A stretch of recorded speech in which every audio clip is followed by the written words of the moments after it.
Okay, let me get into this earthquake news here, because there's a lot of disinformation going on. Fracking, when it's done in areas that are built up, or when it's done improperly, is a problem. It is toxic chemicals that they use in extracting natural gas and oil and shoring up the different stratas. It is needed to get the oil and gas. It can be done properly. But what's happening is now it's being blamed for earthquakes that are happening in the Midwest and other areas. And there are major studies that show that giant oil fields over time can suck out enough oil or gas to then, in one big event, have some settling or a small earthquake. That's been confirmed. But they're now saying that earthquakes in the Midwest and other areas are being caused by fracking, period. That's an article out of Bloomberg. And that's just not the case. I mean, the Mississippi River has had its course changed repeatedly in the last 200 years after giant Midwestern earthquakes. So the Earth goes through cycles tectonically, and to say that humans and their fracking is what's doing it is ridiculous. Now, as for the big booms, we've got an article going up with some research that was done by the Intel Hub from the LA Times decades ago about giant underground train projects and these nuclear-powered locomotives. And that's what I've said. A lot of times this booming is associated with when they're hitting certain hard rock stratas underground and the hums that are heard when they're building these giant underground facilities. So that report just went up on Infowars.com if you want to see that. Here's another one. And this is out of the End of the American Dream blog, and they did some great research here, and they link through to all the different factoids and government announcements here and tectonic research from seismologists. The Ring of Fire is roaring to life, and there will be earthquakes of historic importance on the west coast of the United States. Does it seem to you like there's been an unusual amount of seismic activity around the world lately? Well, it isn't just your imagination. The Ring of Fire is roaring to life. And there is really bad news for the west coast of the United States. Approximately 90% of all earthquakes and approximately 75% of all volcanic eruptions occur along the Ring of Fire. We can show people on screen the Ring of Fire. You can just look it up if you want to. It goes all the way around the Pacific, around Australia, around Southeast Asia, China, Japan, over the Pacific to the north, down along Alaska, down the west coast of Canada, the west coast of the U.S., right down Central and South America, down to Chile. That's why the Andes have so many earthquakes there. You can see that barrier reef of islands that come off Alaska. Those are there from tectonic activity with the seafloor being driven up. The Ring of Fire is roaring to life, and that is really bad news for the west coast of the United States. Considering the fact that the entire west coast of the United States lies along the Ring of Fire, we should be concerned that the Ring of Fire is becoming more active. On Wednesday, the most powerful strike-slip earthquake ever recorded happened along the Ring of Fire. If that earthquake had happened in a major U.S. city along the west coast, the city would have been entirely destroyed. They have a link to the documents proving that. That's true. It would just be total devastation.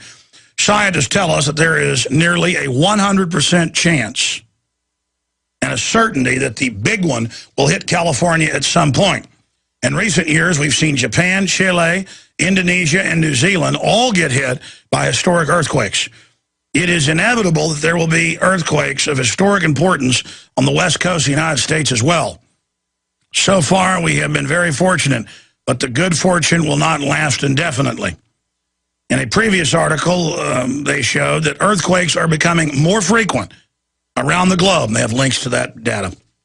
In 2001, there were 137 earthquakes of magnitude 6.0 or greater, and in 2011, there were 205. The charts and data that are presented in the previous article show a clear upward trend in large global earthquakes that just so happen to be hitting population centers most of the time over the past decade. And that is why what happened this week is so alarming. On Wednesday, a magnitude 8.6 earthquake struck off the coast of Indonesia, and that was rapidly followed by a magnitude 8.2 earthquake off the coast of Indonesia. Fortunately, those gigantic earthquakes did not produce a devastating tsunami.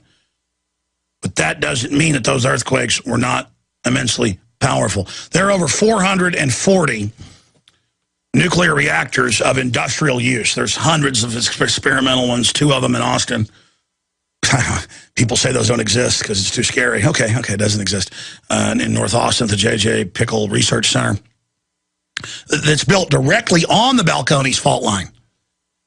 And right down the street is a extinct volcano. But, I mean, I've looked at maps. It's like they go, oh, if it's the worst fault zone, the worst spot in Japan is Fukushima on the maps.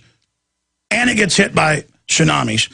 And how many nuclear reactors on the West Coast, guys? Look that factoid up. I think it's more than 30. Imagine if there's big earthquakes for those reactors. Well, they'll just blow up and rain down radiation on us, and our media will be like, go outside and breathe heavily. Radiation is now good for you. Your government loves you. And HBO is promoting pedophilia, but they say it's good. You know, I mean, it's just craziness. It's total craziness. We'll be right back. Stay with us. More news straight ahead. All right, here's some of the headlines up at Infowars.com right now. Big green oil money. WWF, founded and run by Royal Dutch Shell.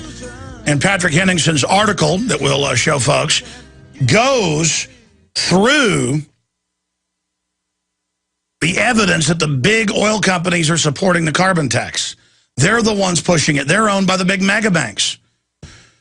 And again, if you look at the featured news area of Infowars.com, we have our video report up there. Infowars reporters harassed by cops for asking questions about Chicken Man and told that they couldn't enter the city council building. We've got a new development on that with them joining us here in just a moment.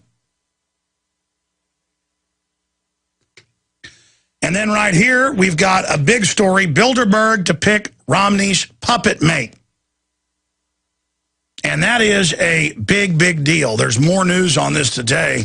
But this isn't just about Bilderberg set to pick his running mate. It's the fact that the Washington Post, from the founding of Bilderberg back in 1954 in Oosterbeek, Holland, with the Dutch royalty and all the rest of them, meeting there with the British royalty and the Rothschilds and the Rockefellers, the Washington Post has always had Jane Graham, the founder of it, owner of it, or then her son there. They never would talk about it. They were sworn to secrecy, the only media at first allowed in there. And now the Washington Post came out yesterday in an article, In the Loop, shout at a dictator, get some VP cred. And they officially linked to the Bilderberg website that a few years ago was just nothing. Now they're going public.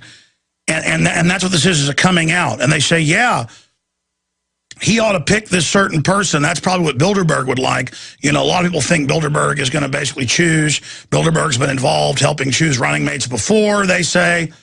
So now, before it didn't exist. Then when it did exist, it didn't have power. And now, oh yeah, it chooses.